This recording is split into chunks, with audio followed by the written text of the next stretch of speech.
All right. Hey, guys. Good evening. Good evening. Welcome, welcome. So, we were just on a little while ago talking about the implications of um, all of this grooming, and we're going to say grooming. It's okay to say grooming here tonight, and in particular about having not we're not just not hyperbole in North Carolina schools of wow, somebody's been accused of being a pedophile or we think they are. There's actually legitimate, convicted criminals who are still licensed right now, today, right now, to teach in our K through 12 schools. So I'm going to bring on a very special guest. So we've got a very special. I know that a lot of our audience has heard Gays Against Groomers. What I did not know before any of this is that lo and behold, there's a North Carolina chapter. And I'm going to introduce you right now to the chapter leader. Brian, how are you? I'm Welcome. good. Thank you. How are you? Doing great. Doing great. Well, not great, because we're here talking about something that we really, if we had our druthers, we'd be talking about what's in your red Solo cup. Let's Yeah. That's right. That's right. So tell us a little bit about we know about the national chapter. A lot of us know about Gays Against Groomers. Tell us about your group nationally, and then let's bring it down to the local level. What do y'all do? Our national level is a group. We're made up of LGBT people who, we stand against the sexualization and indoctrination of children in the schools. The drag queen story hours. The drag performances for children. Our organization has grown. Right now, we're at like 202,000 followers on Facebook, and it's our organization. All the chapters are actually growing. We have chapters now in 3 different countries, and we've made a lot of progress this year and getting legislation passed. People involved with Gays Against Groomers has been responsible for meeting with state legislature, senators, representatives. We've spoken at before the houses and school board meetings, and we've gotten historic legislation passed. And I think this is the most legislation in our nation's history geared toward protecting children against this stuff. And Gays Against Groomers has played a major part in that. Absolutely. I mean, I think that you're on the forefront of standing against these drag shows for children.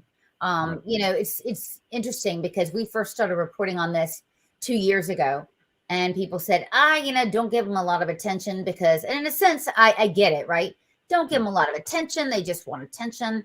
But we've seen it just explode over the last few years. What are you doing on that front? Well, here in North Carolina, I mean, it happens, we have the drag queen story hours are popping up everywhere. I mean, it's like almost, we can't even keep up here in the South, here in North Carolina. I mean, it's like on every town that we come across. But here in North Carolina, we go out straight to the businesses. I was just involved every weekend. I've been at a protest. There's a restaurant called East Frank's in Monroe, and Monroe, North Carolina. It's a little small southern town right outside of Charlotte. But they were featured on Kelly Clarkson's show about 2 women bringing drag to a small town. Nothing in the Kelly Clarkson's story on the restaurant featured that children were in the audience. Of course, everyone's going to be. I have no problem with the drag show for grown adults. Sure. I have no problem with the private business. I mean, if they want to have a drag show 24 hours a day, right in the middle of town in that private business, that's their own business. I'll be the first one there to defend their right to do that. But they don't want to tell you what goes on behind the scenes, and just like. Yeah, I see it every day. I mean, yeah. We've got pictures of the East Franks just the end of last summer where a drag queen, they swore up and down the children were not in the audience. But then we had someone go in and actually take pictures. And we have a drag queen holding a 5-year-old child in downtown Monroe, holding a 5-year-old child during her performance or his performance. It's I mean, it's gone from allowing the children to come in to view it to now we're actually picking them up and using them as props in these shows. Part of it. You know? Part of the show. I mean, people, this person was dressed in. I mean, I'm a guy, so I don't know what it's called, but whatever the thing is, the snaps in the crotch, I have no clue. Yeah. I don't know what it's called, but anyway, he was wearing one of those and fishnet pantyhose, and you know that is the attire of a stripper. That is the attire of burlesque, cabaret. You would never let a kid into a strip show, period. No, you would go, if a child went into a strip show, they would lose their liquor license. The owner would go to jail. The parent would go to jail. The child would be taken away. Yeah. But all of a sudden, we're expected to be sitting out here and praising these people for allowing children to come into drag shows when there is absolutely no different. You cannot police this. I've been backstage at a lot of drag shows. I've seen a lot of drag shows. I've got a lot of drag queen friends, and I would say 95% of all drag shows, I'm 53, and 95% of all drag shows I've seen had a sexual tone to it. So they're not going to tell me all of a sudden that they're going to tone it down for children. Yeah, you know. This ain't the birdcage, people. Right. They're not going to come out. You don't get the big dollars and get the big tips by coming out there dressed as, you know, the first lady or something. You get it coming out there dressed like Madonna and performing Madonna type acts in front of children. And that's where the big money comes in. So they can't tell us that does not go on when children are in the audience. No. I mean, my in-laws' family business are on Duval Street in Key West. See my share of drag shows, right? I mean, we know what that's about. And we all know, if you've ever been to Key West, if you've got tiny children, you know, after midnight, you don't want them out there. It's 10 times worse than that. And actually, sadly, the far left, the progressive, they pushed it so much. They almost, I get the sense that they're trying to be so in your face that they're doing stuff that's utterly inappropriate. I saw footage from a drag show the other day where, you know, a guy had his microphone in a certain place, you know, and had a child speak into it. I saw that as well. It's really, you know, it's sickening. And as we talked about, you know, gay people, in my opinion, are being falsely maligned for this. Right. This, in my opinion, is the misappropriation of you know, the legitimate fight for civil rights and Stonewall, etc. And it's going somewhere that it's not supposed to go. I mean, look at Brian. If you look at a majority of pushing these books in the school that are absolutely insane, or pushing the drag time story hours, gay people are not behind it. I'm telling you, it's generally white. Drag has, whether people in the gay community want to admit it or not, drag has always been a fringe part of our community. Granted, it's been our only source of entertainment because, you know, being in, you know, the gay bars and stuff, we didn't have, like, the only entertainment we had were drag queens and stuff. But the majority of gays and lesbians, they would prefer a place to where they could just go and meet and mingle. It just so happens that drag had to, you know, became a part of the culture that way. But for it to even be considered fringe in our own community, why they have turned and thought that it was going to be widely accepted by throwing it on the straight community, and then going after the one thing that they knew that the straight people were going to get pissed at is going after their children. And, you know, that's where I started thinking there's some type of radical movement behind this. It's not coming from the gay community. No. The majority of this is being pushed. I have evidence of two entertainment companies here in the North Carolina area. One is out of Greensboro, and the other one, ironically, is located here in the exact same city that I'm located, this small little town in North Carolina.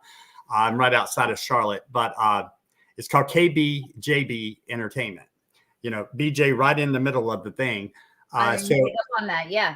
I mean, that's the first thing I noticed. Yeah. And I've ran into this woman. She's from New York. She moved to this small town. And between her and this other production company, they are responsible for, I would say they're responsible for half of the drag shows, or the drag queen story hours that are going on like these because if you notice, a lot of these drag queens, these drag queen performances, not the story hours, but the performances that allow children, a lot of them are taking place in these draft houses, tap houses, breweries, stuff like that. And I mean, it's always an alcohol related business that is taking it there. And I don't know what the connection with these production companies is with these breweries, but I'm going to be honest with you, just the connection here in North Carolina, that's something worth looking into and trying to see where they're meeting. If only we knew of an investigative journalist, Brian. Well, we'll see what we can do. I've got some new information. I got all the information about the one who does the KBJB entertainment. She is also the one that is responsible for doing the Union County Pride event that was held. They were going to have a drag show in the park for the Pride, and they were also going to have the story hour. But they tried to said that the children wouldn't be around the drag queens that were performing, but they were literally within 50 feet of each other. And the drag queen was sitting there reading the story with the children looking toward the drag queen with the other drag queen twerking in the background. I mean, it was impossible.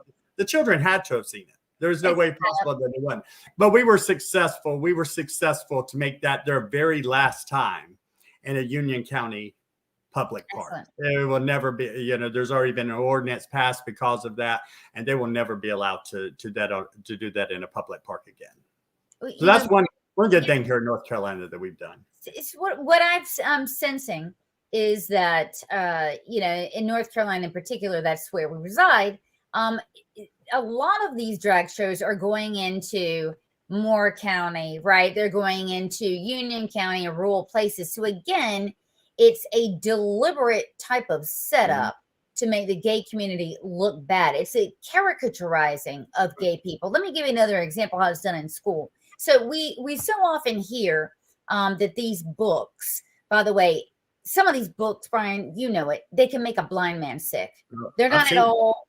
Yeah, I mean, look, if they were not drawn, somebody would be in jail. Okay, but it's considered art. So what the far left is saying is that, look, gay kids need to see themselves in the literature, etc. It's like, okay, so gay teens need to see themselves hypersexualized, and they can be off in the corner reading pornography while the straight children are reading math, history, etc. It is so offensive. It is offensive. It is. It's like we're only considered to be sexual beings, to be gay and everything. And it's like, you have a book written about a coming of age female, and it's going to be like a beautiful story. If it's like a coming of age gay male, it's going to be all about sex. And it's the worst stereotyping ever. And yet again, I know that most of the public understands that this is not being pushed by gay people, but I mean, my goodness, it's happening so much that, again, this is falsely. It's a setup. It is a setup. But that's where that's like with Gays Against Groomers. It's important for people, say someone's driving down the road and they see a bunch of straight people standing out in front of a gay bar or a restaurant that's doing a drag show or something, and it's just a bunch of I mean, nothing against Christians or anything, but I'm just saying, say a bunch of Christians that are standing there protesting it. Well, the average person coming down are going to look at, they might think that might be anti-gay or something, or, something like that. That's why I say it's so important that gay people are visible and getting out here. And we should be the ones that are on the front lines of these protests. A lot of people ask me, why do I need a pride flag, a rainbow flag? Because I always say, when you see these types of events where you see the grooming of children and everything, you've always got that pride flag, that rainbow flag flying. And we need to start seeing that rainbow flag flying in the opposition. Yeah. And we need to start showing people just how many gay people are out here that are totally disgusted by this. We're just disgusted by you. 100%. I mean, I've had on my show, dear friends of mine, Danny and Craig. They have a daughter I think she's 13 now. I mean, they're coming on the show again, by the way, guys, on Thursday night. We'll be talking about this issue, but they've made it very clear. You come into the bathroom with my daughter as a male, and I don't care what you call yourself, you're going to be going out in a wheelchair. I mean, they work out a lot. What can I say? But I mean, they're very protective of their daughter. They're very protective over children, and really take a dim view. But you're right. I mean, gay parents deserve a seat at the table for sure. And we need to, I mean, big props to your group and you guys, because you, in a sense, Brian, do you think you've made it okay for folks who have been timid about speaking out on this? You think you made it okay for them to do that? A lot of straight people are scared to speak out because they're afraid to be called a homophobe and are afraid to be called a bigot or whatever. But I think trust me, there's not a protest I'm not the loudest at, always. And they see me out there calling them out. That gives these other people, hey, well, you know, he's a gay guy and he's out here calling them out. And I get more people to join us. And don't let these people fool you. You're not a homophobe. You're actually a decent person for sitting here calling this out. You know, and I think that's where a lot of the people get scared and don't want to get involved in everything. Yeah. Yeah. I mean, we were early on, we took on these surveys about 2 years ago, and I read through them. The surveys they're asking kids in school, and it's really asking children to out themselves, which could be extremely dangerous before you're ready. And so the schools are actually, you know, we're talking about the surveys that are part and parcel of social emotional learning, you guys, the panorama surveys, etc. I've noticed that they're asking 3 separate times if you're gay or not, in 3 different configurations. But what they're really trying to do is force children to out themselves before they are ready. And guys, if you don't know this, I'll tell you, it's a very personal decision when to out yourself, who to out yourself to. It shouldn't be the damn government. Right. And that's what very private thing as well. You know, that's why, you know, when I came out at like 15 and I did start going to the bars, and, you know, it's like, it was the only place I could find another gay person, you know, people like me, you know, so I started going out to the bars and stuff. But, you know, I understand that these are people that, especially the young, whether they're gay or straight, when they're at that age, they're just identifying as to who they are. And they're confused. I mean, just like gays and straights, that's where we're both alike. You know, and you've got someone standing there constantly with an arrow telling them to go down this road. The government, not just someone. Of course, a child that hasn't developed and figured out who they are, they're going to follow that. And now they've got those arrows with flashy signs and, you know, bright lights and everything. And they're wanting them all to go on down that road and everything. It's like we were talking about, you know, transing the gay away. They're trying to erase gay people. Yes, 100%. This movement is conversion therapy with chemical castration and mutilation. And I want to tell you what that means, you guys. So conversion therapy is you know, it's wrong. It's making it not okay to be gay by sending someone to a camp or whatever and indoctrinating them on this is evil, you have to stop. Now, the same thing happens when, you know, Sarah thinks she's attracted to girls at 17 or whatever, and they're saying, no, Sarah, you're born in the wrong body. And then, you know, Sarah does things that are irreversible and problems happen. And so that's what this is all about. But we could go on and on and on and talk about this. I think what's interesting is that we're, you know, seeing things the same way about this. And I think, you know, people need to make this argument too. This trans movement is not good for anyone, whether you're gay or straight, and not good for children. Now, let's change gears and get into the real problem of predators in our school, which, by the way, in our research, we've done extensive amount lately. It's not, I mean, I know that you know this, people, but these are people from every walk of life. Most of them are straight, right? So there goes that stereotype. Because, by the way, when we talk about grooming in schools, I love how fast that progressives say, oh, that is so homophobic. Dude, the groomers in schools are hetero by and large. right? Why is that such an offensive term when in fact it has nothing to do with one sexuality? Right. Well, groomers come across male, female, gay, straight, Republican, Democrat, black, Yes. white. Well, I mean, there is no profile for a groomer, and Mostly they're in what every category. They're in every category. what's interesting is I have some friends in law enforcement, and I was, we're doing this work, we're doing a deep dive on who these people are, and I said, I'm just not finding, I'm finding a white folks overrepresented in the sample. What's going on? And they're like, oh yeah, you're just not finding them as much. Doesn't mean they're not there. You're not finding them as much, but you're going to find, this, that, or the other. And you have to remember when you're looking into these things, into the big pile, is that they're going to be, again, even in these Title IX schools or whatever, there's no type, but the victims, the law enforcement said the victims are usually folks that will not be able to fight back. And that's usually a low income Title IX schools, etc. It's not people with, parents like helicopter parents. They're going to go for the parents, single mom, foster children, things like that. And that really made me sad. Yeah. It's just, yeah. And so you have to really, unfortunately, everyone's suspect, but I did notice this, Brian, what's overrepresented in our data? Coaches.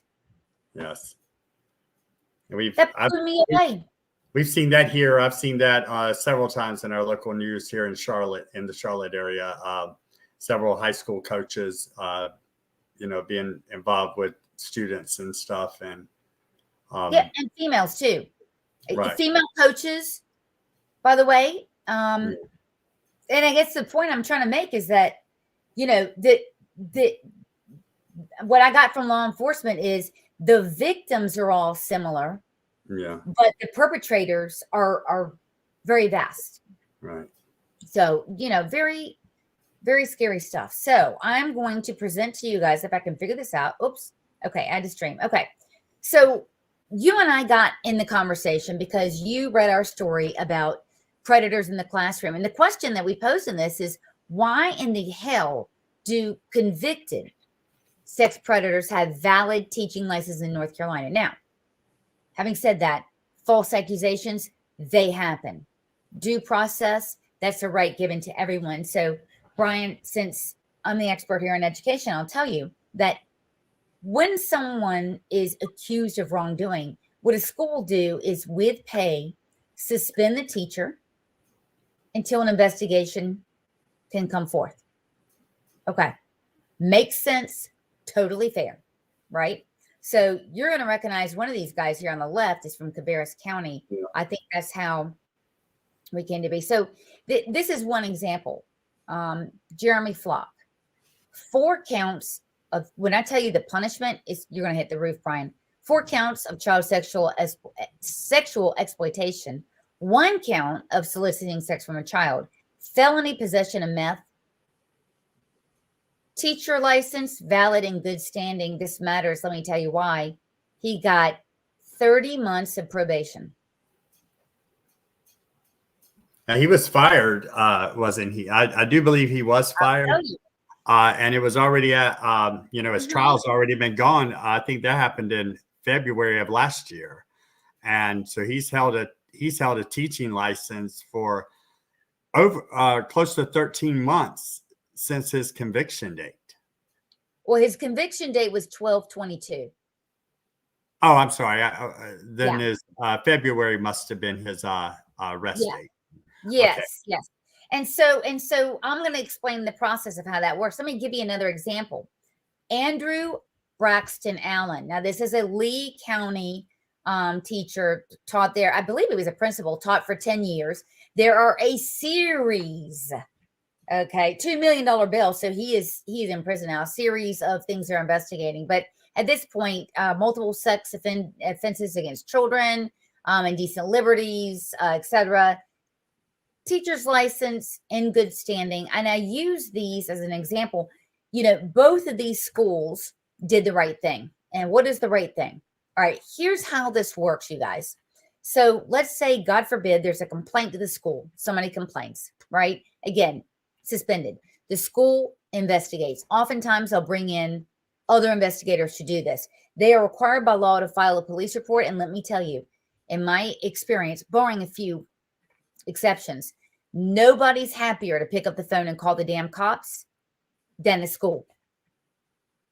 Then immediately within 5 days, they are required to alert the State Board of Education. The State Board of Ed is really Catherine Truitt, right? Because the DPI is the State Board of Ed only meets once a month. She is the manager of the Board of Education, right? The secretary for the board. She decides right then, there are 3 things that she can do. Well, many things, but she can revoke. Okay, maybe that doesn't make sense in an investigation. She can suspend.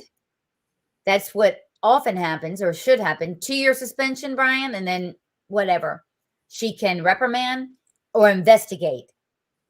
She needs to be able to investigate, right? So the superintendent files a report, Title IX coordinator, and DPI figures out what they're going to do. That's the flow chart. Now, I may need to enlarge this with you guys. Hold on, let's see if I can figure this out. Okay, so I got this, you guys, from the Federal Board of Education, the Federal Department of Education. They don't do a lot right. In fact, most they don't do right, if we're being honest, but they did this right. Let's see if I can blow this up here. All right, so here's what they said. They said, this is the gold standard to keep your school safe in the state. Number 1, a background check mandatory in every single freaking school. That is not required at the state. Not required for charters, not required anywhere. Districts have to decide, do they do that or not? Some do, some don't. Okay. Number 2, Brian, you got to be required at the state level. You got to make these schools mandatory. They check the last employer. A lot of people are just looking on the DPI's website and saying, well, God, he's got a license in good standing. Let me hire him. Now, here is the thing that's really going to get you mad. These things you have to do. Mandatory reporting at the district level was being done. But state teacher licensing administrator, they got to keep the damn website current. Exactly. Here's another one. The state, get this, must investigate every act of impropriety. They must. So let's go back and take this dude, okay, who is sitting, some of these guys, by the way, 3 years go by before their trial. They got a teacher's license. So when this comes to Superintendent Truitt, this particular guy, by the way, he voluntarily surrendered his license. That has not been reported on the state's website. There's no excuse for that. But let's say, for the sake of argument, this guy, he wanted to play hardball. He wanted to keep his license. Well, guess what? The school did their due diligence and did their investigation. The cops and the DA did theirs and charged him. Catherine Truitt is telling us, well, until they've been convicted, we can't do anything. That is not true. And in fact, I just showed you that example in Cabarrus County where he was convicted, sentenced. He's on the sex offender registry. And had his license for 3 months still, almost. Yeah. So the system's broken. Mm-hmm. I mean, I was shocked when I found out a local teacher was, I knew he wasn't teaching, but I was still shocked that someone that was on the North Carolina Sex Offenders Registry still had a teaching license in North Carolina. Like you said, he could have easily went to the other end of the state where no one would have saw the local coverage here in the Charlotte area about his crime and everything, and would have had no idea what his name was. And like you said, they would just looked and saw he had a current teaching license, and he could have been doing this again at, say, down in Wilmington. Yeah. Well, there is a class action lawsuit in Guilford County and one in New Hanover as well. And in Guilford County, that's exactly what happened. So check this out. A guy who, and again, a coach, seems to be I mean, if you're looking for the number one thing I found, sadly, white men are overrepresented, like I told you, and coaches. It's very weird. Anyway, a guy was arrested for, suspicion of, 17 different felonies, went to Davidson County and was teaching for a month when it caught up with him.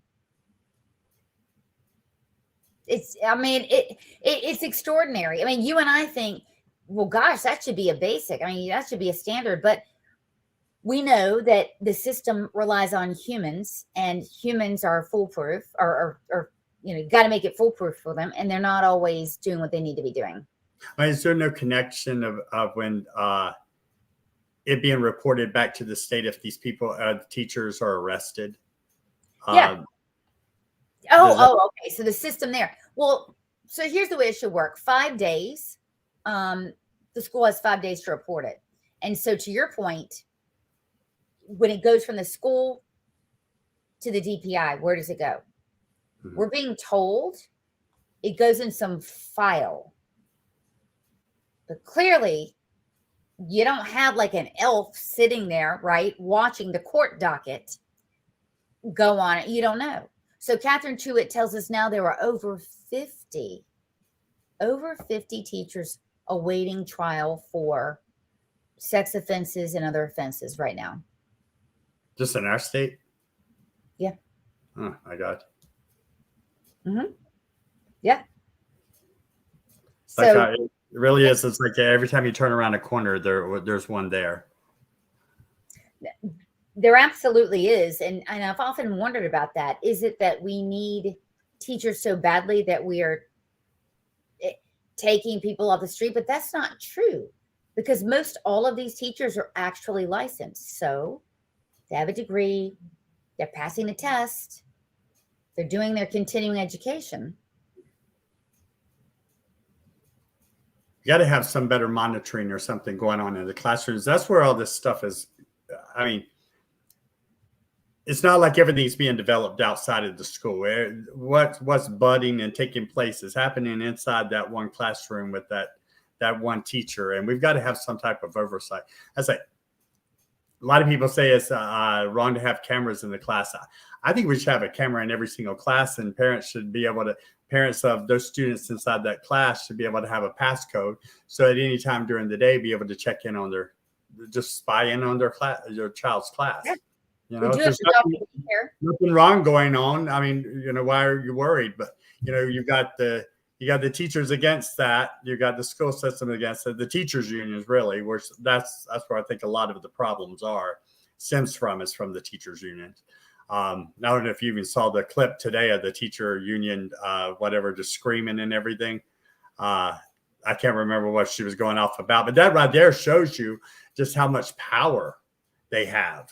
And and not in North Carolina, fortunately, but yeah. That is because a friend of mine I'm not going to mention any names. He was actually fired from Mecklenburg County just for being a conservative. He was a gay teacher, and he was fired because he went onto his social media post and everything. And they were so concerned about this gay teacher and what he was posting on his own private account, but they weren't worried about what this gay teacher was doing to the actual students in the classrooms. Well, yeah, no, and I actually don't know. Yeah, exactly. And so that you bring up a good point. So the governor's school is run by the DPI. And we have Dr. David Phillips, who was fired after 8 years of perfect service, conservative, white Christian teacher, fired after giving a lecture that refuted critical race theory.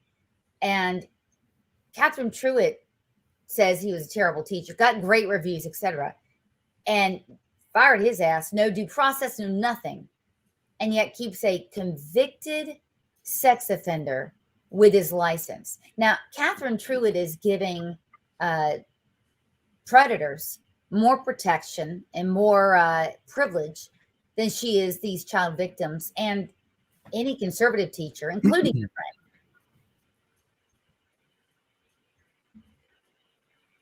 I'm sorry, who did you say? Including your friend. Your friend could have raised the issue that Oh. he was improperly, dismissed, I believe, at the state.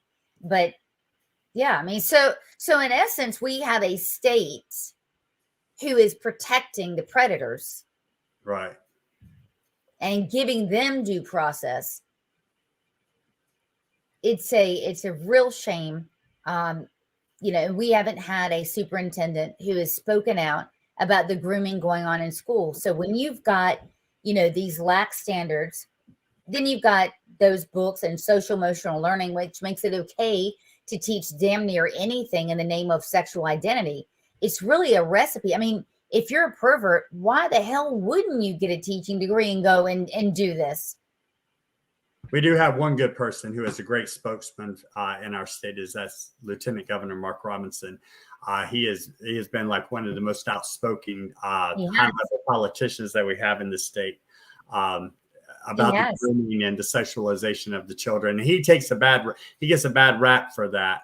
He's called a racist and everything, even though he's our first Black lieutenant governor in our state's history. But well, you're a homophobe. I'm an anti-Semite. He's a racist. That's what they like to do to us, right? Oh, exactly. I've never been called homophobe many times since 2017. And I was like, oh my God, how do I, how is this even possible that, that can even be said and people actually even, I don't even know. But you don't toe the line. If you don't toe the line, you know how it is.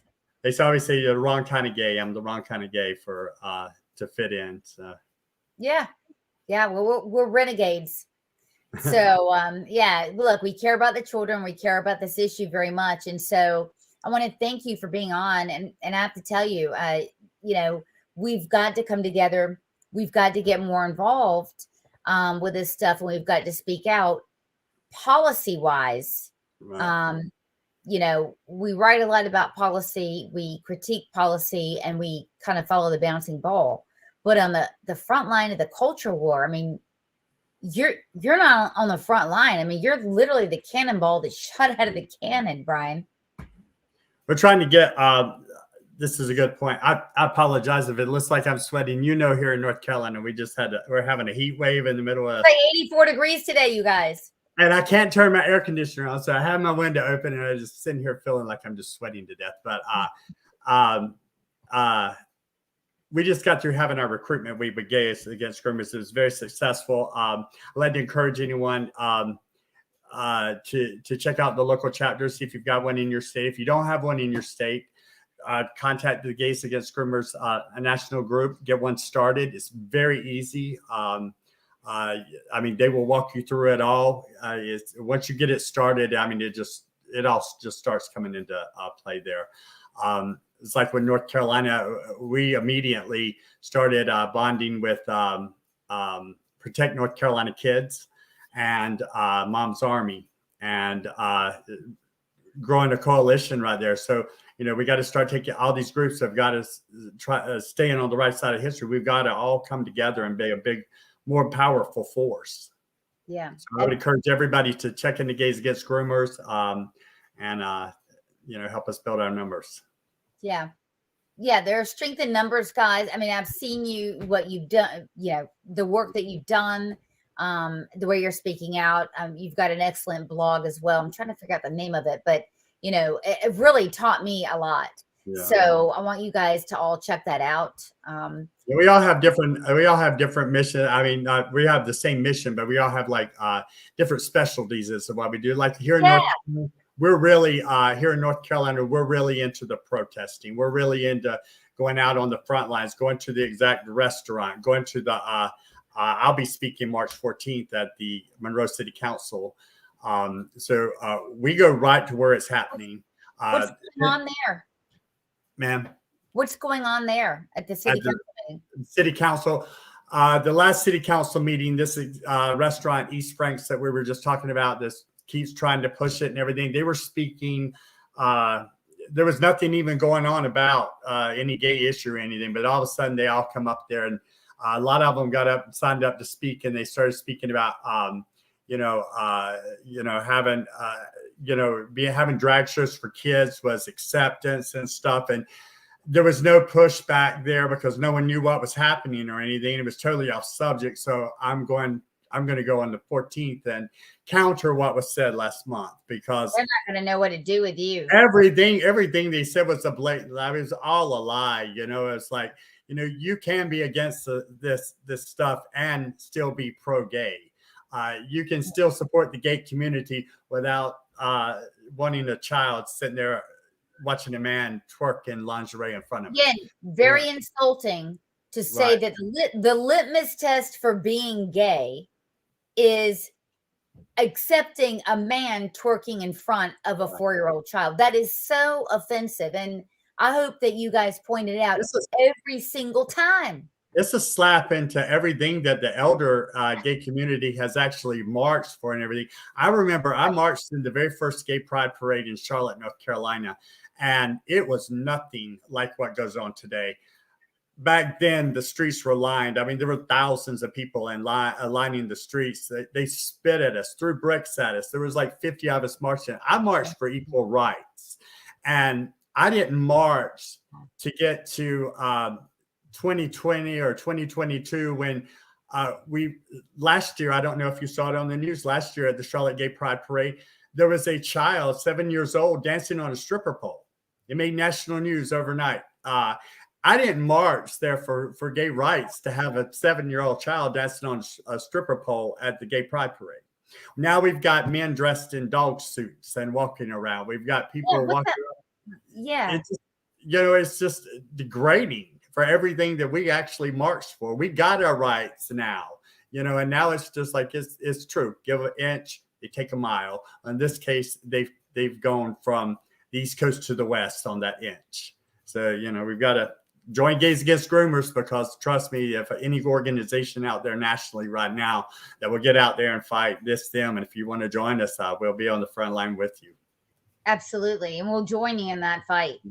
So thank you very much, Brian. I know we're going to be seeing a lot of you, but listen, tune in on Thursday night, because we're going to have Danny and Craig talk about this issue and what it's like to be in this fight as, gay parents. We're also going to have Melissa Mason, who is a New Hanover School Board member, talking about closing these loopholes, and how the grooming material in conjunction with these gaps in our system is not the right thing. I mean, let's not forget, gay children can be victimized too. That's what we need to understand. And so the folks that do claim to want to help gay children truly, they have a vested interest in making the school safer for everybody. I don't want to get political, but I will say one thing. Like we were talking earlier, it's not really the gay community that is pushing a lot of this. They're finding the useful idiots to carry it out. Like, they're finding the drag queens willing to come in and perform for some cash or whatever. But you have to get a little political in a way to realize that the majority of this is being pushed by progressive white women. Of course. Yes, it's of course. Always the progressive. I promise you, every drag queen story I can sift through the crowd, and I'll get at the end, I'll come to a progressive white woman. Absolutely. She's the one always calling the shots. So, like I said, we got to find. We know what the problem is and everything. We got to find out what the common denominators is, because we got to figure out how to stop. We know it's the progressive white woman pushing all this. And come together and figure out the best way to. Malcolm X knew who the enemy was.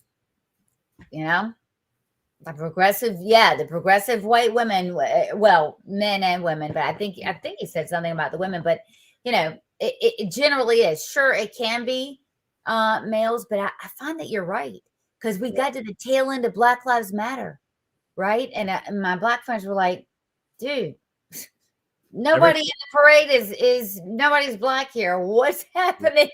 And it was hijacked. The movement is hijacked. And so if people don't police it, that's what happens. Every time somebody gets into my face at a protest or something, it's either Antifa or progressive woman standing there screaming in my face. You know, it's never the drag queen standing there in my face screaming at me. It's always one of those other two. And Yeah. we got to stop that. So. Yeah, absolutely. So, well, thank you again. This is just the beginning of a beautiful partnership. It's been great talking with you. Thank you, Brian. Thank you, guys. Go enjoy the rest of my solo cup. Yeah, I haven't seen your solo cup at all. Let's see it. Okay, you know what? Is it Tuesday night? It's Tuesday night. Yes. Tuesday night. I spent all day at the DMV today, so I wanted a little beverage before I went to bed. You deserve it. Anytime you're dealing with the government all day, you deserve a solo cup. The DMV especially. Oh my God, I can understand how people go insane there. Yeah. Oh, definitely. Well, have a good evening, guys. Thank you, Brian. Check us out, Gates for Good Groomers, North Carolina. Absolutely. We'll see you guys Thursday night. All right. Thank you, ma'am. Thank you.